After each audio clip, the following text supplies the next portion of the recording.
them injecting morphine into me right away, me being in the hospital. I imagine win or lose, right? And I know it's a fight. At that time, I knew it. Yeah. As pumped up as I was to win and to perform, yeah. I knew it was inevitable that anything happened, but I did not know how shocking the result of losing would be in terms of having that big of an injury. So I got sent to the hospital, and I was in the hospital for 7 nights. And I got told that I may never be able to taste food again. Unfortunately, I know people now who've broken their jaw who can't. They actually told me what that looked like. I got lucky. I really got lucky. I got told that I shouldn't go back to school for a year. I got told that you're never allowed to fight again, even jiu-jitsu.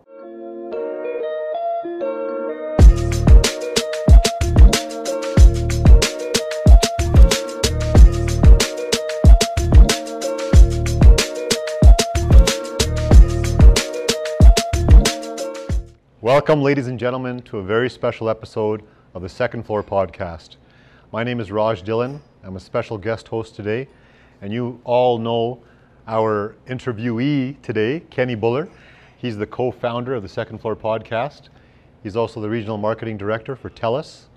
He's a Brazilian jiu-jitsu coach and competitor. Kenny Bhullar, welcome to the Second Floor.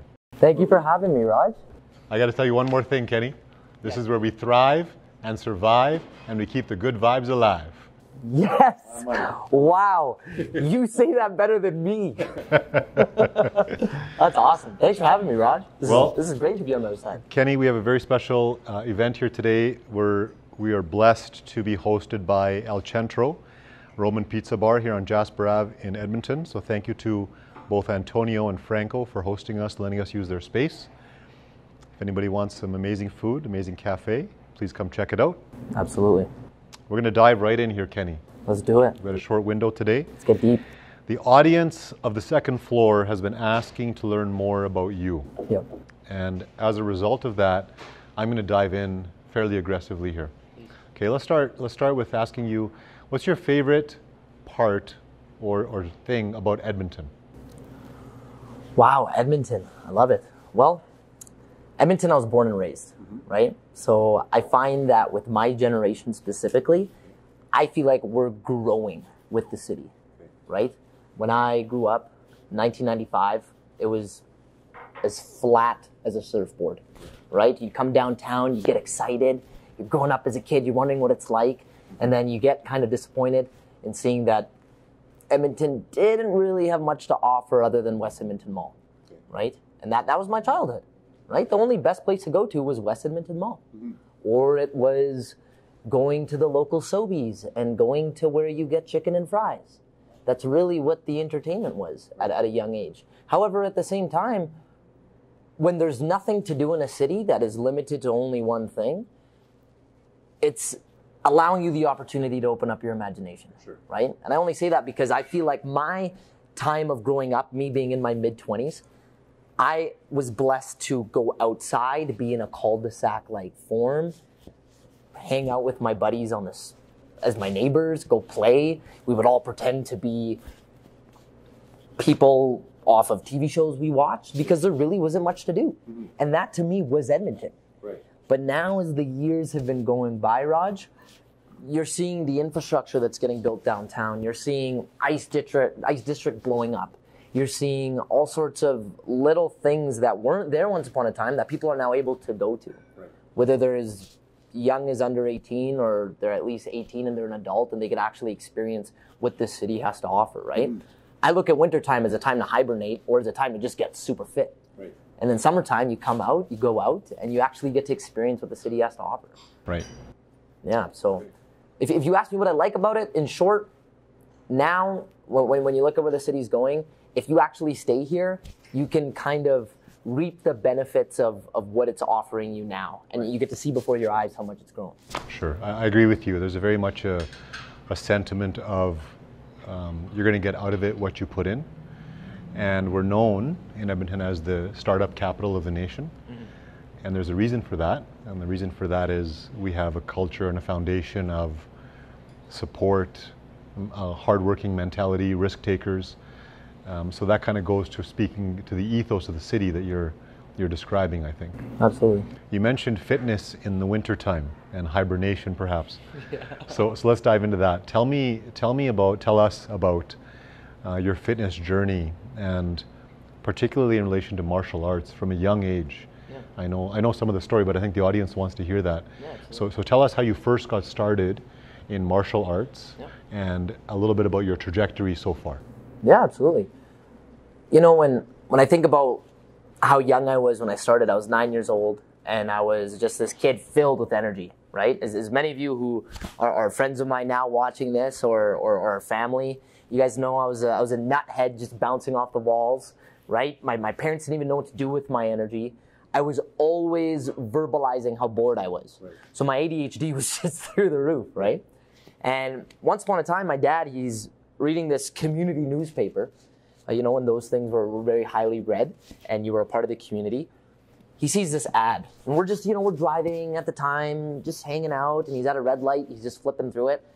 And he looks at it and he's like, Kenny, you know they're gonna have this taekwondo, and they're gonna have it just like steps away from our house? And I'm like, oh, Dad, taekwondo, that sounds pretty cool. Is that like martial arts stuff? And he's like, yeah, you watch all these karate, you watch like Street Fighter, you watch Tekken, you play these games with your brother KB. Why don't you do it? And I was thinking, and it never dawned on me to actually do it, right? Like growing up as a kid, watching Dragon Ball Z all the time, like just looking at action, I was just inspired by it. But I never thought I'm gonna do it. So I was like, you know what, Dad? Yeah, let's go. Sign me up. Let's go check it out. So we actually go, and I'm the first kid who registered. I was one of the first 3. Yeah. I walk into this community hall. Yeah. And funny enough, ironically, now I'm very familiar with them just through work at TELUS, because that's who we connect with. And every time I walk into a community hall now, it reminds me of that. Yeah. Anyways, I walk in, it's empty, instructor's there, he's all proud, he's all excited to give me this free uniform and the white belt. He's gonna say I'm gonna be there Tuesday, Thursday. He's telling me about the journey, and I'm locked in. I'm eating it up. So ever since that day, I ended up being in Taekwondo for 4 years straight.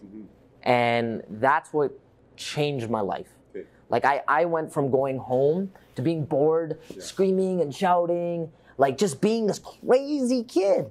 Like you just didn't know what to do with my energy, to cleaning dishes, folding my shirts, going to bed on time. Like it's true about what they say, when you actually do a martial art first, it disciplines the shit out of you. Yeah. Like doing little things, Raj, like sitting still for 2 minutes, right? Doing 3 things where we had to focus your eyes, focus your mind, focus your body. It sounds cheesy now, but like when I teach this back to kids, they eat it right up. Yeah. Because it allows them to focus on certain things outside of the actual. Say it again, what are the big 3? Focus your eyes, focus your mind, and focus your body. Okay. Beautiful. 3 things, right? And at the time, the really neat part, Raj, was every single belt that you would climb up to obviously reap the benefits of eventually being a black belt, a junior black belt at a young age, you had the chapter. And, kudos to my coach at the time. He really indoctrinated the 7 habits of highly effective teens. Yeah. And every single one of those habits was a theme to the belt. And one of them, we don't have to go in detail to all of them, but one of them that I always stuck through was begin with the end in mind. Sure. And just like how, for example, as it was taught to me as I teach it to others now, you don't just hop into a car and just drive. You always know where you're going to go, right? Yeah. And for me, that taught me a lot about martial arts, taught me about my purpose as to why I'm doing it, taught me about, okay, with everything else outside of martial arts, what's the journey? How am I going to get there, and where am I going to go? Right. And it taught me about all those things, which honestly, I would not be who I am today with, I believe, the confidence that I have and the patience that I now have. I would not have any of that if it weren't for starting with Taekwondo, then leading into other paths such as MMA and Jiu-Jitsu and what I spend my time in now. That's, what's fascinating about that is you've painted a trajectory that's probably pretty common for young kids, 9 years old, growing up, getting into an activity, becoming more focused, becoming more motivated, and then transcending that level of play or activity to performance. right? So tell us about, along the way, it wasn't smooth. There were some messes along the way. Absolutely. There were some challenges and obstacles. One of those involved a major injury for you. Yeah. Tell us a little bit about that. Yeah, for sure. I was 18 years old, and this was around the time martial arts and MMA in general has really been a part of my life. So you've been in this for 9 years. 9 You started years. at 9. Yeah. The story's about when you were 18. 18. So almost a decade has passed. Yeah. And you're committed to this sport. Like, you're in. Yeah. You're invested. Yeah, absolutely. Okay. And, I made that transition into MMA really at the age of like 16, 15. And my brother at the time was 4-0. So MMA superstar, I'm following his footsteps. Everyone's waiting. Yo, Kenny, man, when you're 18, you're gonna go in there too. You're gonna show what's up. You're gonna make it big. You're gonna knock him out just like KB did. Right. So there was that side, and then the other side of it was, hey, I was ready. I felt like I was ready. Mm-hmm. I loved it as much as my brother did, and I felt as prepared as much as my brother did. And he was a part of my camp. So was our teammates, and I'm in it to win it. I go in, and a lot of what I was told prior to the fight was, hey, man, you got this. And I was going up against a 20-year-old who was a karate black belt background. And I was like that taekwondo background. Okay. He was much more large in size, much more physically athletic, I'll give him that. And he was a great fighter. He had that fight. He also had 2 years more experience than you. Absolutely. And that 2 years at that time, when you compare 18 to 20, that's a jump, right? We had a war right away. We touched gloves. We went at it, like immediately. And about a minute into the first round, he clipped me, and I felt something. I broke my jaw. And it was about at that moment where my mouth was shifted to the right side, and I couldn't close my mouth. And it put my tongue on my left side of my mouth, Raj, and I couldn't feel my teeth. Blood was coming out of my mouth. I knew that was my only round I had. That was all I would have in me. Yep. And I brought 60 of my friends and family at the time to come see me fight. This was in Calgary. And I gave it all I got. I knew that the only way I could not have my face get any more injured than it was is to take him down. Right. Took him down to the ground. Crowd went wild. My brother, my coach, Luke, in my corner, they knew something was up with all this blood coming out of my mouth. Keep him down. Last minute of the fight, I really just keep him there. Round ends. We went to our respective corners. Doctor came in. I knew that was it. He looked at my face. He says, yep, something looks really bad. Yep. We have to stop the fight. Okay.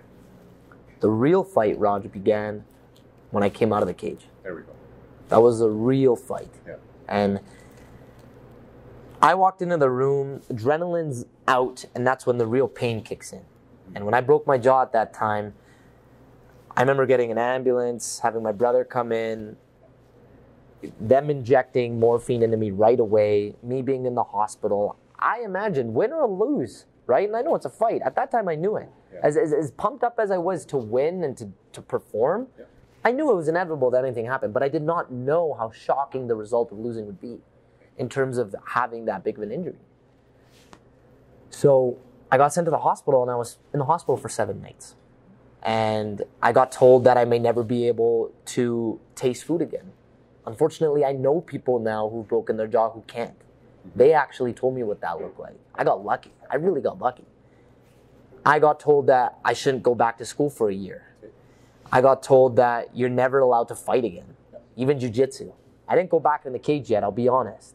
And I say yet for a reason, because a part of me really does want to get back in there, but another part of me now, 5.5 years later, sees how much other things I've moved forward. Yeah.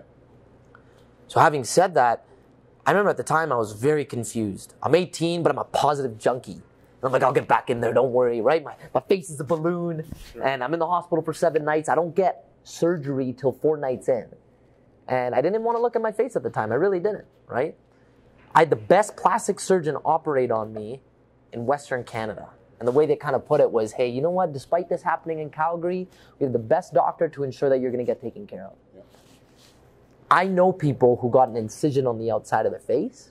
Still to this day, Raj, they keep themselves with a beard because they don't want to show them their scars. Yeah. Right? I know other people, hey, they're damn proud of their scars. Mm-hmm. Mine was a brand new surgery. They did an incision inside my mouth. So I have 3 lines underneath my mouth where they did the opening in, and I have a plate in my jaw right now. Yeah. I did my research. I got told that if I step in there again and it breaks, it's over. Sure. Like, you could say bye to my face. You could say bye to pretty much ever being able to taste food because it was that bad. Mm-hmm. And you know what I learned from that situation was the way I handled it, and just looking at it now as a younger adult compared to really being a kid then, is I'm glad I handled it the way I did. And I'm glad I didn't let that turn for the worst. Because there's people that shared stories with me where they got their arm injured. They got their ACL broken and they couldn't do the sport they love anymore, and they fell through depression. They fell into suicidal thoughts. I personally didn't get to that point. Yeah. I looked at this as a way to like come back stronger, come back better, come back with this fierce determination of proving to myself that I'll be a better fighter than that. Yeah. And in reality, freak accidents happen. When I looked at that clip over and over again, the way I got clipped, where my mouth was open at the time, how fragile it was at the same time being that young, freak accidents happen. Sure, it's the nature of sport. Yeah. And I convinced myself that it's okay, win or lose, if that happened. And because martial arts has always been a part of my life, I channeled it into jiu-jitsu, where I'll never get this hit in jiu-jitsu, and I still get the same feeling I do from it. You're still driven by the sport. Very much so. I can't go a day without sweating. Mm-hmm. That's the way I put it. You know, I gotta keep active in order to let, myself improve as a martial artist, but also just to keep a fit lifestyle. I think when you say you can't live a day without sweating, you're talking about physical exercise and getting your heart rate up. What makes you mentally sweat? Mentally sweat? Oh, that's a good question. It's a really good question. I need to go every day with feeling like I learned something new. If I go a day, Raj, without feeling productive, it bothers me. Like, I almost feel like... You feel guilty? Yes. You feel like you wasted your time a little bit? You missed opportunities? Big waste of time, yeah. Okay. Because for me, every day you wake up is another day for you to learn from the next day previous. However, let's be honest. I mean, people listening to this right now who know me very well, it takes a little while for me to learn things, right? I'm a slow learner, and I accept that. But I want people to know that you can still do amazing things at a slower rate. However, if it's at a slower rate, you're on top of it every single day, right? So let's take this for instance. Me being Kenny. I was that last kid who was trying to write his notes, every single note in class. I was that last kid getting all my things together in my backpack to go to the next class. I was that last kid that was chosen on the soccer field to play a sport. I was that last kid who was, if anyone were to bet that I get 100% on the exam, I wouldn't. So a lot of that was me, but I thought that. And I realized, especially after university, when I had one professor, shout out to Charles Kime, he always said, Kenny, you know what? You have this strength, and it's this, and I want you to fuel that strength. Focus in on it, take it, and you'll move whatever you take that you're passionate about, and away you go. As opposed to, because he saw it, I tried so hard to be like, these are my weaknesses. I gotta work on my weaknesses. Gotta work on that. And then the more and more I shied away from my strengths, I started to become very confused about myself. You feel conflicted and also probably not as confident. Yes. And a lot of that had to do with, okay, who am I surrounding myself around? Who do I want to be? Who and what am I trying to represent? Right? Because I'm the kind of guy where so many people saw that I'm doing so many different things. And I'm curious. I genuinely think that there's a certain point in your life, Raj, and whoever's listening to this, that you have to be curious at some point in your time. Sure. Inquisitiveness is a virtue, really. If you're not inquisitive or curious, you're probably not going to learn things. And you're probably going to be a little bit resistant to feedback. Yeah. Right? So it's a way to improve and a way to grow. You brought up this desire to always learn and some of the grit that you've gone through and grit that you've developed, I should say, over the course of your journey. What are some of the core values that you believe in and that you have instilled in you that might have helped you along the way? It's a great question. Wow. We got to have him more often as a host, I swear. Wow. Well, along the way, I believe in respect. You know, you give respect, you get respect. Sure. I also believe that in both ends, the positive and the negative. Treat others how you want to be treated. And that's always stuck with me. And it stuck with me in some way, shape, or form, in the good ways and in the bad ways. If I'm getting disciplined, I end up disciplining back. And it's a bad habit. And I need to now recognize that this is an opportunity for someone who loves me, who's seeking to understand how I can better behave. Now, I can't throw that back on them, right? It can't be a reaction. Yeah. It needs to be, hey, you know what? This is what I'm doing. This is how it's looked as something that's wrong, and it needs to be fixed, right? However, on the positive end, you need to treat everybody equally. If you want to get anywhere in life, if, like what you put out there is what you're going to get, right? I always heard the golden rule, and it's so cliche to say this, but I'm going to say it anyway, but you walk into a room, and how you treat, let's say, the janitor of a certain place is showing your true character. How you treat somebody who's out on the street right now, who you just walked past, and maybe you guys bumped shoulders, and maybe it was your fault. You didn't do anything about it because you low-key feel like, you know what, I'm better than this guy. Then you're scum. To me, you're scum. Because you are already thinking in your head who's at a higher level, who's at a lower level. I think when you could ultimately look at a human being for who they are, however they're dressed, however they appear to look in society, then that's going to really reflect what your true character is like. When you could ultimately look at them just for who they are. And we all say it, we're all big on it, is first impressions. Automatically, when you look at somebody for 5 seconds without even them opening up, and you know you're about to shake their hand, you know there's a moment of someone who's about to introduce you, you're already judging them. However, I feel like judging is the wrong word. We should put that back, and we should say, you know what? I'm gonna give my opinion in my head of how I perceive this person the moment I actually have a conversation with them. That's big for me. Because I know people, Raj. I've known people who I don't even longer associate with who are really quick to judge. And I think that's something that we're already kind of heading into through technology, where because we're surrounded around so much of what appears to look like the norm and what we should look like, we start looking at situations where aren't that, and we judge. When in reality, you could learn something from every single person. That's another thing I value. If I'm sitting somewhere and I have the chance, because I understand I'm a busy person, right? Like I'm going from A to B to C to D in a day. And a lot of times I realize, damn, I didn't even have time to talk to that guy who's waiting in line, right? Didn't get the chance to pick his brain. That bugs me. Because I feel like no one's a stranger as well. That's another big thing. And when you get the opportunity to actually pick someone's brain, it's huge. We all look for it through books. We all look through it through national bestseller authors, which is great. But why not the average Joe? Sure. Why not the guy who's hustling, he's working the 9 to 5, he's getting the coffee at the same time as you? Pick his brain, right? Yeah, you want to hear from different lenses, don't you? Yeah, I love that. How did that, like kind of what you've outlined there is that you believe in respect, equality, and inquisitiveness as some of your core values. Yeah. I'm sure we didn't capture the entire list, but that's a good starting point. Spark notes. If you reflect on some of your personality traits, you mentioned like high energy, bubbly child, bubbly adult, very energetic. How did some of those personality traits impact what you've chosen to do now, and how you focused your life in some of their major pathways? I love that.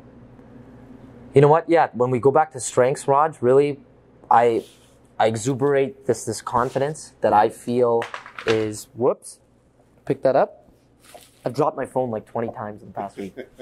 So it's one of those things, Raj, where I use my strengths in a way where if it's work-related, I don't want it to feel like work. So for instance, something I feel like I enjoy doing and I feel like I'm good at is building connections, right? Being a mediator. Big part of my job at TELUS is to create relationships with certain event coordinators, with certain individuals who are business owners, for us to collaborate, find an opportunity to set up a TELUS booth, so that way we can strategically talk to their consumer base in their geographical area to talk about Pure Fiber launching in their community, right? So now with me, when I'm doing that, I'm loving it. I'm enjoying that experience. So I find that in that case, when I can think about what is the objective of my work, what is it I'm good at, are they on the same line? Right. And is what I'm good at something I enjoy? Because I find, truthfully, some people are really good at things, but they choose not to do it. I mean, you're kind of outlining merging your passions, right? You're finding a way to merge employment with your passions. Yeah. If that's connecting people or bridging gaps and building relationships, coming up with creative ideas. That's kind of what you're talking about. Absolutely. It's a beautiful thing, really. Yeah. Yeah. Like, do you find that when you're working at Pivotal Physio and you're running your operation there, do you wake up every morning, truthfully, and majority of the times, and you're like, oh man, okay, I gotta see 8 of those patients. Yeah, I gotta see Kenny. He's gonna be very loud today. I can't handle him being loud. And okay, let's do it. Like the truth is, no, I don't ever feel negative about it. Like Yeah. I'm lucky, and I get a chance to do that too. I get to merge my passions and enjoy what I do. So I look forward to it every day. Yeah. And I think you do too. Oh, of course. Right? And you know what? I think when you're doing a lot of things, because I feel like a lot of people feel like they need to be doing a lot of things right now, whether it's the 2 or 3, side hustles that you're running at the same time and you're waiting for one to move forward faster, or you're putting all the eggs in one basket, you have to enjoy the process and you have to be patient about it. Right? Because again, going back to learning every single day, you take those little snippets of those learning methods and then you apply it into the next day. And then that becomes exponential growth. Right? So for me, as a person who, let's say this podcast, for example, I need to be able to see that growth because that's part of the excitement.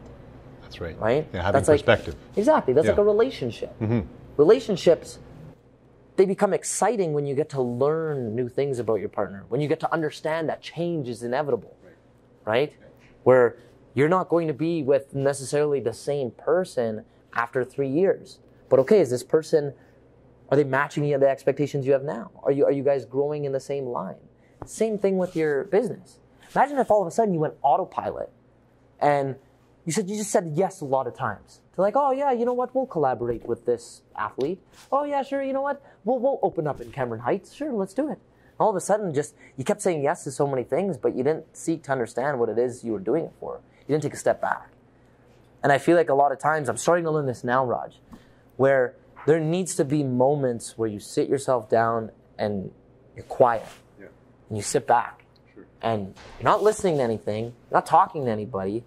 You're alone in your space, and it's as short as thinking about what the plan is for the next day without a screen in front of you, or it's as long as, okay, well, where are we taking this in 3 months from now? And for me, honestly, I'm very bad at time management. I really am, as you know. However, as far as planning goes, planting the seeds, watering that seed so it grows, I find that's something I really spend a lot of time in doing it. Did I answer your question? I'm sure you did somewhere in there. Somewhere in there he did, right? Somewhere along the line. So you mentioned 2 big lessons. One of them was enjoying the process and the journey. And the second one was taking a moment at times to basically meditate. You're describing a meditation, whether it's reflection, time alone, quiet, but you're describing some form of meditation and reflection. Where did you learn those things? I learned it through making a lot of mistakes. I made a lot of mistakes. Yeah. Really. Even up to this day. I'm a big yes man. Okay. Again, going back to that chapter in my life, really, where I want to try everything, right? I want to do all these things, and I feel like I always have to prove it to myself. I used to say prove people wrong. Now I flipped it. Now I'm like, okay, I don't got to prove anything to anybody. I just have to prove it to myself. I have to show that I am so comfortable and so willing to make things happen, and that how it looks in here is how it's going to look out there, right? But a lot of times, you realize you're going through the motions, and then how you looked at it in here doesn't become what's out there. And that's okay. And then, that's it's fine. okay. It's completely fine, That's right? okay. That's part of your journey. Like along the way, I did some stupid shit, like career-wise. I was working my first year at Post Media as a media consultant. And while I was doing that, I was so hungry for more. It just wasn't enough. Which again, it's not healthy, right? You're working a 9 to 5 and you're training. Why you put them all on your plate, right? And I'm realizing that now. But okay, what did I do? I thought about becoming a real estate agent. I thought about becoming a health consultant. Learning how to be a health coach and understanding the principles of what you need to learn that. Thirdly, I thought I was going to run a window cleaning business while I'm making the transition into becoming and shaping myself into a marketing manager role at TELUS. Yeah. It's just too much. Yeah, there's too many things. Too many things. You can't focus effectively on all those things. You can't. Right. And morally, at the end of the day, that bit me up inside because I don't like half-assing. Mm-hmm. I really dislike half-assing. And when I start noticing that, that's when I feel like my life is in shambles. If I don't feel like I have control over it, and it controls me, then I'm not happy anymore. So really my life lesson there is I only did it because it wasn't to prove myself anything. It was to prove out to others. Right. It was to feel like I need to figure out what I want to do with my life. Sure. I mean, that was a messy exploration, it sounds like. Very that's okay. messy. That's okay. Yeah. But it's also beautiful. It's messy and beautiful all at the same time. Yeah. Because you're learning a lot. You're exploring and failing and succeeding and failing faster and learning from it. Yeah. But it helps to shape a narrower vision going forward. Oh, exactly. What's your favorite quality in other humans? Oh, I love that. These are such cool questions. I've never been asked these things. My favorite quality? Favorite quality. Think back to some of your favorite humans in the world. And why are they your favorite humans? Why? I really like when people are relaxed. Mm-hmm. Very easygoing. Is that because it balances you?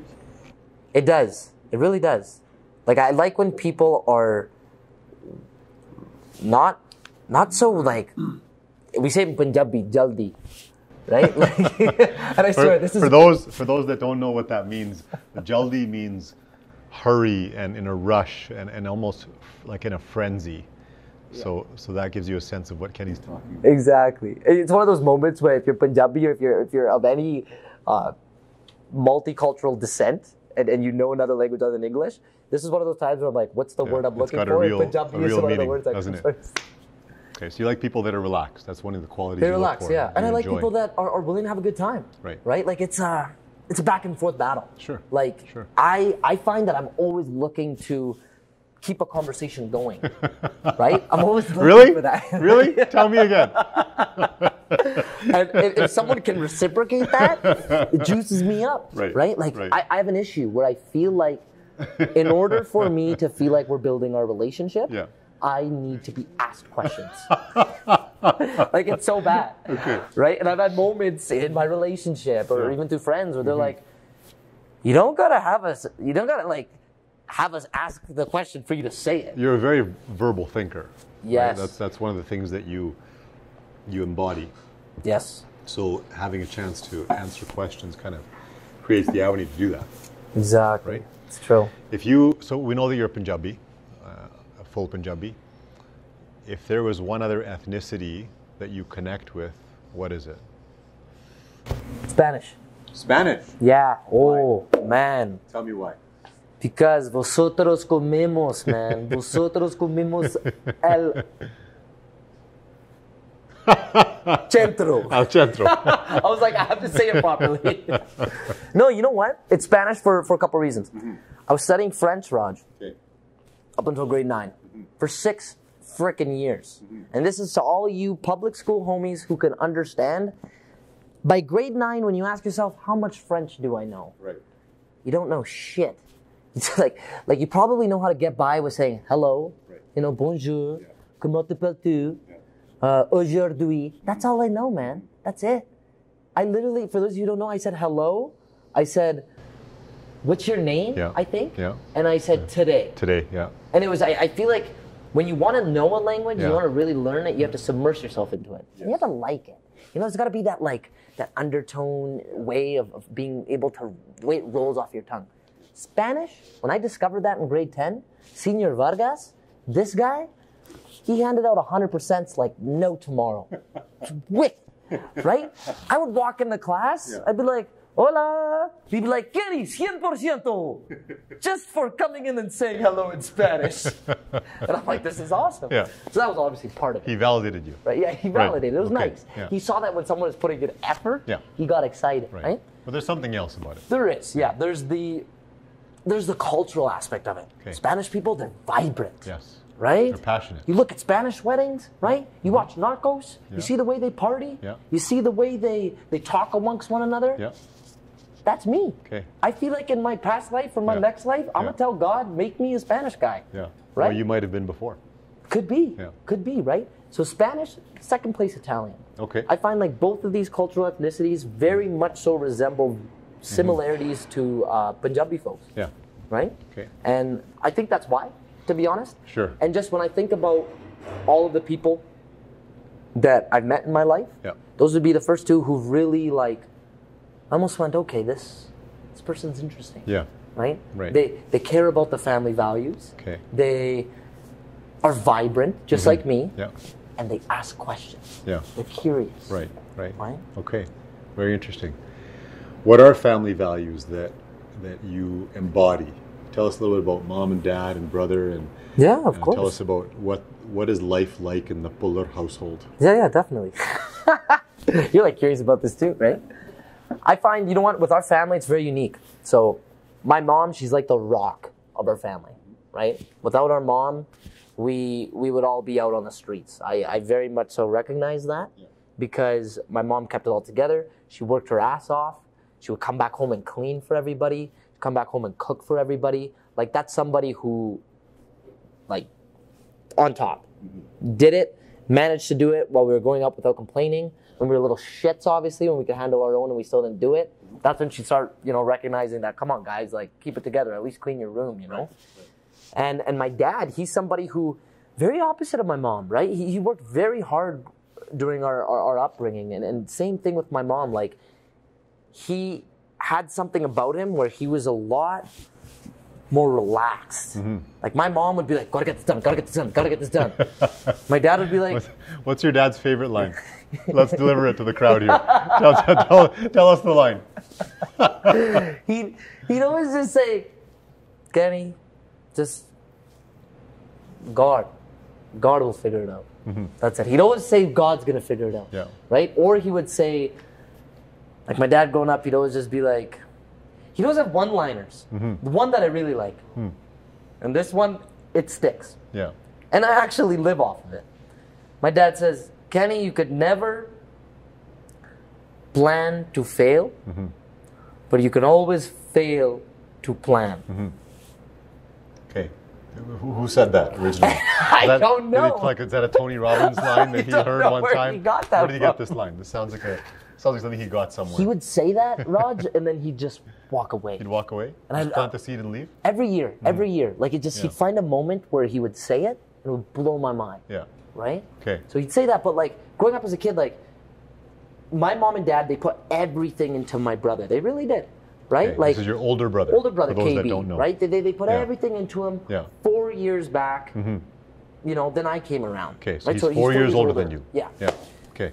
So then around I came around, my mom and dad were like, okay, KB, you raise him. You raise your brother. Did he raise you? So yeah, in a sense, really, when my mom and dad were so busy working at those times, my brother kind of was brought up to be like a second father figure. He's a surrogate father. Yeah. Beautiful. So it's been really interesting growing up though for KB to like have that feeling of, okay, do I need to be his brother right now, or do I need to be his father? Yeah. So really, I to this day, I aspired to my brother, and I looked up to him in a lot of ways. Mm-hmm. And there was a lot of times I didn't listen, of course, and a lot of times I did, and it worked in my favor. Okay. And it's just what I love about my family is like we all recognize what hard work looked like, mm-hmm. and we always knew that when we come back into the home, mm-hmm. we'd all be there. Right.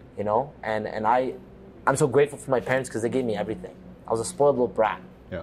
Right? Like everything from dropping us off to the studio to really trusting us. Okay. To allowing myself to be in my brother's presence, for us to enjoy all the times we've had together growing up. Yeah. And my parents not, annoying us too much because Right. they understand that's my second dad, right? Yes. And that came with the responsibility of my brother, of course, to ensure that I was well kept. And it worked out really well. I think though, Okay. the one thing that I'm going to take that I learned from my family, I'm going to bring into mine is a little bit more of, you could say like operating as one, Yes. right? Like I find with my family, Yeah. we're all very involved with our own things, which is great. And we all encourage each other for it. But then it's tough for all of us to get on the same page. You will have an impossible mission on your hands trying to raise a family not operating as one. Yeah. What I'm getting at is you are so damn gregarious that you will want everyone together. So it will have to be the case. It will. And I look forward to seeing it. I look forward to seeing that No, thank you. manifest when the time is right. We've got about a few minutes left here. I'm going to hit you with some quick questions. Absolutely. You got to shorten your answers here. Quick fire rounds, Okay? yes. Quick fire round. Short and sweet. Another thing I'm really Okay, working on. Outside of mom, dad, and KB, biggest influence in your life? Oh, that's Guggen for sure. No, remove Guggen. Okay, because you have to shout out to your wife. Okay, so Guggen, we have to shout out to you. We knew that he's going to say Guggen, right? I staged it. Okay, so let's it. We remove got that in there. mom, dad, future wife, and brother. Okay, so immediate family removed. I'm looking for influencers. Okay, who else? Wow. Can they be like, Anybody. could be anybody? Celebrities, current people, former people, you name it. Yeah. I find that I always aspire to be like somebody I want to be in the future, Okay. right? Yeah. Like I'm like a copycat. Yeah. I learned that about myself. Okay. I'll like look at somebody I want to be, Yeah. and then I'll start like, Emulating them. yeah, I'm emulating the mannerisms. Yeah. Start like seeing how well they interact with others, and just overall seeing their overall nature. Right. So I find that like someone like you, like I tell Guggen all the time, and she's even told you, Yeah. we're open and honest and to be transparent with you. Right. When we met, Raj, I felt like everything that you've got going on, Yeah. it's what I want, similar to what I'm doing in my own space that I Yeah. like. In your own ecosystem. But I see how you do it with ease. Mm-hmm. Like not necessarily ease, but more so like you're relaxed in the process. Right. And whether or not that's masked or not, it's just when you're on stage, you're present, you're Right. aware, Yeah. you work the room. And I remember once upon a time we speaked about it, and I don't think you realized when you said you walked into a wedding reception and you feel like, you need to be the guy to just make sure everyone's taken care of, and then everyone's having conversation, and you just find like moments to get people together. Yeah. That's when it clicked to me where I was like, there's so much about him that I feel like you that's similar to me. Yeah. But he's already at that we point. like to connect people, for sure. Yeah. That's one thing we share. That's the thing. So since then, I found that I wanted to pick your brain more. Best salesperson you've ever met? Met? Oh, man. That's a great question. There's so many. Top. 8 years of sales, there's been so many that come across my brain. Give me one. Dudham Taylor. Jesus, man. This guy. Okay. This guy picks up the phone, saw that somebody was interested in the Mercedes-Benz model, CLA, it happened to be my dad at the time looking, Yeah. who called, and it was on the lead list. And he's from the UK, first generation Indian, right? Or sorry, first generation London, Yeah. right? Parents from South Asia. And he manages to sell my dad. Okay. He just keeps calling him. Yeah. And he calls me. And he's like, he's the son. He's the younger son. He's the one that wants the vehicle with his dad. Right? Since then, He read the scenario. But it was perfect. Right. Since then, he sold my parents 2 cars, sold my fiance a car. Okay. It was brilliant. Yeah. He's the closer. Yeah. Okay. Shout out to Dudham Taylor. If anyone wants a nice car, Mercedes-Benz, go to Dudham Taylor, West Side. He's the man. What does Omid mean to you? Omid. Wow. Means tranquility. Tranquility. Yeah. Wow. Okay. Yes. What does Karam mean to you? Karam means stern. Stern. Okay. Stern. What does Guggen mean to you? Guggen, wow, Guggen in one word. Are we doing these things in one word, or did I just magically? I don't know if you You said took one it word or there. not. I didn't say one word, but you, I mean, she's your partner, so speak freely. Guggen is everything behind this operation. You know, I would not be where I'm sitting right now if it weren't for Guggen. Yeah. If I was lucky, I'd probably be 4 months into working at Post Media now. You know, I was in no rush. I really wasn't. Yeah. She's a year and a half older than me and way more, age aside. Yeah. She's more mature than me. Yeah. She's more responsible than me. She's got her shit together. But since she took a vow and since she fell in love with me as much as I fell in love with her, she stuck through it. And she's seen far more growth from me than I would ever need to see from her. Yeah. Because she's always had it together. Right. So for her to really... Sure. She's the next rock. The next rock? Your mom Like- was the first rock. Yes. She's the next rock. I thought you were referring to Dwayne Johnson. I was like, not, you know what? Not That Dwayne the Rock works. Johnson. That works. It's been a great pleasure. Thank you, Kenny, sincerely for letting me be part of this Thank you, Raj. today and in the past. I look forward to watching a lot more Second Floor podcasts and being part of events going forward. Thank you, audience, for having a chance to tune in to this episode Thanks, guys. on the Second Floor. And with that, and a shout out to Guggen, we'll wrap it up here. Thank you, Kenny. That's a wrap. Thank you, Raj. I appreciate it.